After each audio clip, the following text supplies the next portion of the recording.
Paul McGuire Grimes, ABC Minneapolis. Pierce, it is an absolute honor getting to talk to you for the first time today, and all this. I'm really excited to talk to you again after one night in Miami. Exactly, yeah. I had a blast with this movie, so thank you so much for the time today. Thank you. Thank you for your time, man. Thank you so much. Now, Aldis, I love your costume. Like, it is incredible. Describe just putting on a superhero suit for the first time. Did you have any say in, like, maybe the design or what it looked like? No, but I didn't need to have a say because they did a great job. I mean, the costume was designed by Kurt and Bart, our costume designers, and it was modeled and built over at Legacy Effects Studios. The brother who worked directly on my costume, his name is Darnell Isom, and he did a beautiful job molding all of the filigree and the details and the helmet from the armor, everything. So for me, I was really just astounded and floored. And yes, putting it on the first time, I've said this before, and it's because I mean it, it's more than just putting on a suit. What you're doing is putting on dreams, because it took a great many years of work and sacrifice and dedication and commitment to get to this place. And when you put it on, you can finally say, it's not saying I can rest now, it's saying now the work starts. But I finally earned the opportunity to do that work, and it's just, it's quite a privilege. I love hearing that description. Like, it's really incredible. It's really wonderful. Yeah. It really is wonderful. No, I've been sitting for 2 days listening to all this. We've known each other. We worked together. We made the movie. We talked, about this and that. But hearing this man's take and his philosophy and the work that Aldis put into this character is just superb. Yeah. We were there day one together, and him flying into the apartment with the two guys under his arms and watching him fly from 60 feet in on wires, repetition, doing it. It's a test. Yeah, it was a test, yeah. Now, Pierce, yours is all motion capture. How does that test you differently as an actor versus a traditional costume? Yeah, it takes great courage to wear a motion capture suit in front of 200 people, It's gray, your tights, you got a little kind of stretchy stuff. And luckily, I was, I worked in the theater, so I've done many different kinds of performances in pantomimes and crazy shows. So when you have that grounding as an actor, you can play anything, you can do anything. I worked in black box theater, I worked in mime and dance, circus, fire eating, you name it. So it's just another part of being an actor. But to play Dr. Fate, it was a great honor. And the power and the strength of this man and the love that the audience has for this sorcerer, this grand sorcerer, this man of wisdom, who is a warrior, who's a humble man, who's an archaeologist, who's a kind of divine light, close to God, really, with his powers. You have all of that, and then you have to find the sincerity of the man and the simplicity of the moment. And he carries a secret coming in to the performance. He carries a knowledge coming in. So for me as an actor, that carried me through in the company of my fellow actors, Hawkman and Cyclone and Atom Crasher. So he's a father figure. Yeah, for sure. There's some great banter and really heart between you two in the movie. Yeah. I'm a big James Bond fan, absolutely. Me too. Oh my God. How has filmmaking these big blockbusters changed since your days as Bond to now doing a DC superhero movie? Well, so much of the Bond work is in camera. I mean, the stunts are all right there before your very eyes. There is wire work involved, of course, and there is CGI, but this is on a grand, epic, operatic scale. This one I'd never seen the likes of, and the technology was astounding. So you'd have these massive sound stages in Atlanta, which were beautiful sound stages. And you'd have, 4 or 5 cameras, tentacle cameras that would come in. We'd be on a set that would swamp us somewhat. And, the director would be way over the other side. So with a megaphone. With a megaphone directing. Run! Yes, run. Act better. Oh my God, I got the rap. I wish I could keep talking about you. This has been fantastic. Thank you for the time, David. Thank you, man. Thank you. Appreciate you. Paul McGuire Grimes, ABC Minneapolis. Noah Quintessa, really great talking to you. Yes, Noah. Hello. Really enjoyed the movie. It's a lot of fun, and it's visually stunning. Yes. Yeah. I love the costuming too. You both have really great suits. I'm curious, what was it like putting on a superhero suit for the first time? Quintessa, why don't you start that? It was crazy. I was just trying to touch my toes, and I was just trying to make sure I was flexible. I'm because I'll be doing a lot of things. Be spun. Yeah, I want to be spun. But yeah, like it was beautiful. Our costumers, Kurt and Bart, they're absolutely fantastic. And for me, they were just like, this is something that she made, you know, and take pride in that. And for me, that was like, oh, then this character makes so much more sense now. You know, she's doing what she wants to do in her own way. Yeah, and so for me, that was it. There's so much empowerment in Cyclone's suit.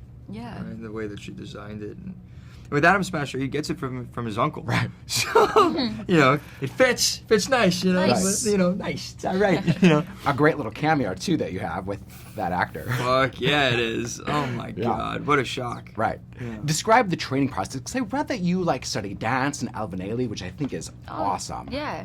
Well, for me, like that's something that Jama brought to me very early on. He was like, I want Cyclone's movement to be dance-like. And so I got to see like a lot of like previews of that in an animated way. And so I was like, okay, so what can I pull from my own like personal life that can correlate to this?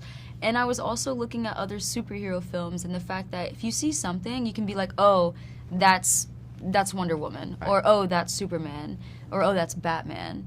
And so for me, I was like, how can I create that for Cyclone? And when you look at Isadora Duncan, you look at Loie Fuller, Alvin Ailey has very specific spins, and you're like, that's that performance. Or, you know, Martha Graham is a certain way, Pina Bausch, you know, experimental. Like, so for Cyclone, I wanted there to be this very specific thing that people can look at and like identify off top.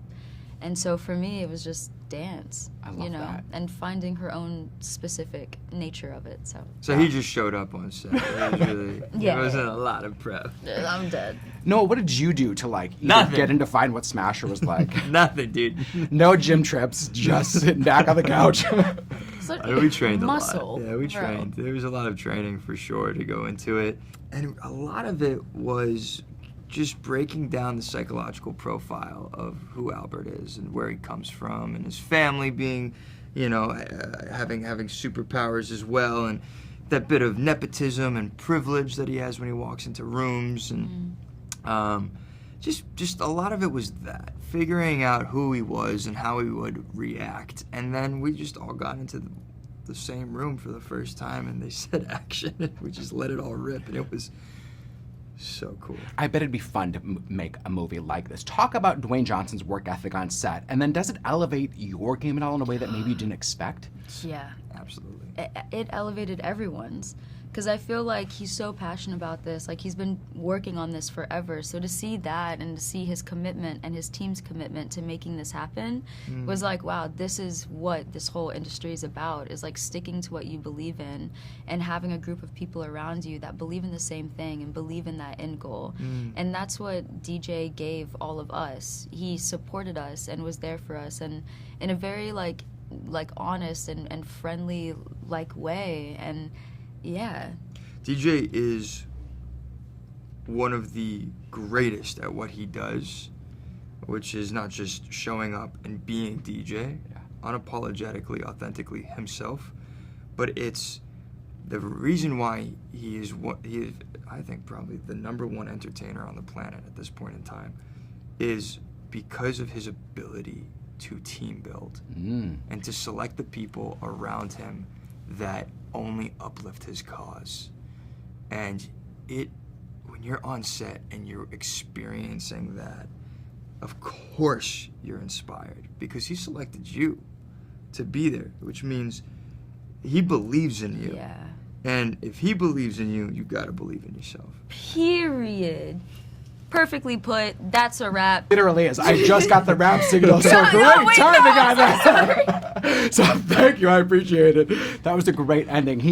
I mean, how do you top that? And you put that into the rest of your life. Thank you for the time today. Great movie. Thank you so much. Thank you. I Thank you. appreciate it. Paul McGuire Grimes, ABC Minneapolis. Sarah Moe, it is really great talking to both of you today. I really enjoyed the movie. It is so visually stunning, and it just is a blast from start to finish. So thank you so much for the time. Thank you. Yeah, no, I've heard the movie has like such groundbreaking technology and like just the filmmaking that it went into it. Sarah, what was it like to just step out onto the set for the first time, and how different is that than maybe other projects that you've worked on? Oh boy, it is very different from the little cozy studio in Toronto for Sex Life. Right. Where there's just a bed and a kitchen. But like, it truly was, like you said, there were revolutionary things that happened on this film. I mean, lenses were invented to be able to shoot in that wide scope that they did. I know Lawrence of Arabia was a real sort of inspiration for Jama and for our DP, Larry Sher.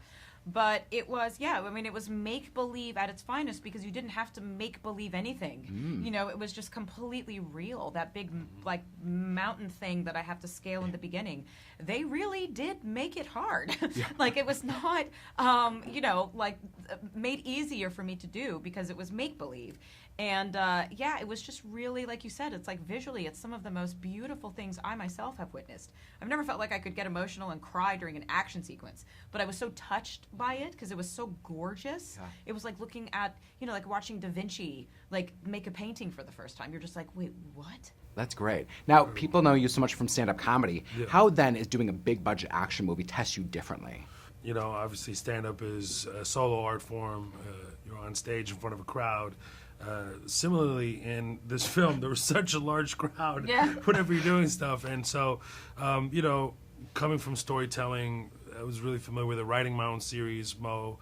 It was just, it was really in my wheelhouse to come in and learn from Jama and Lair and just be present with all my co-stars, and just thinking as a writer really helped me so much in a movie that's so long, that's so much, that you have to go through when you're in post, and thinking that way really aided me so much.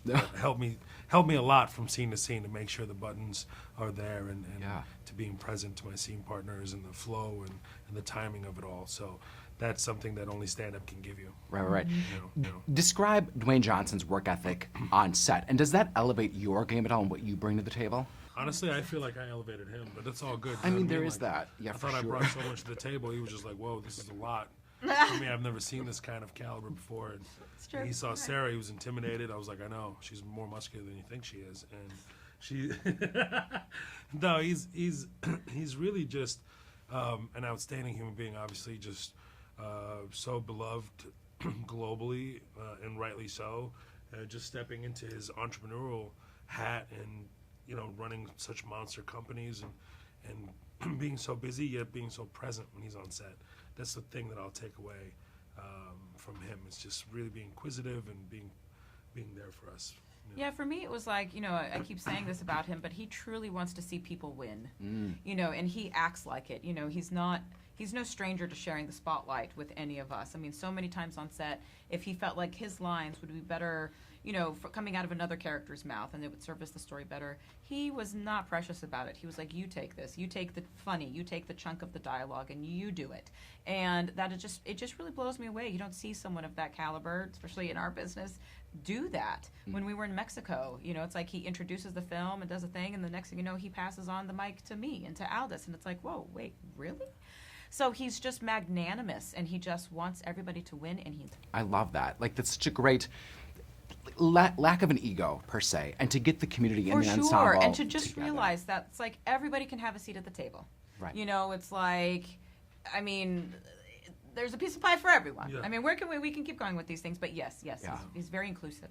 Now, Pierce has a line that says, fate does not make mistakes. What role does fate play in either your career or your life, and does hard work come into that? Oh my goodness, yes. I mean, for me, it's two things. It's like there are a lot of tears, there were a lot of no's for me, before being in this moment, and there were a lot of beautiful yeses, but it was the culmination of everything that I went through in my life. Personally, career-wise, my loves and my losses, I'm now divorced. It's like that I look at these, and it really did sort of impact my acting now. It's like I wouldn't be able to be the actor that I am if I didn't have some of those hardships happen to me. And it's also another example, and this is the most important thing for me to teach my kids, that hard work works.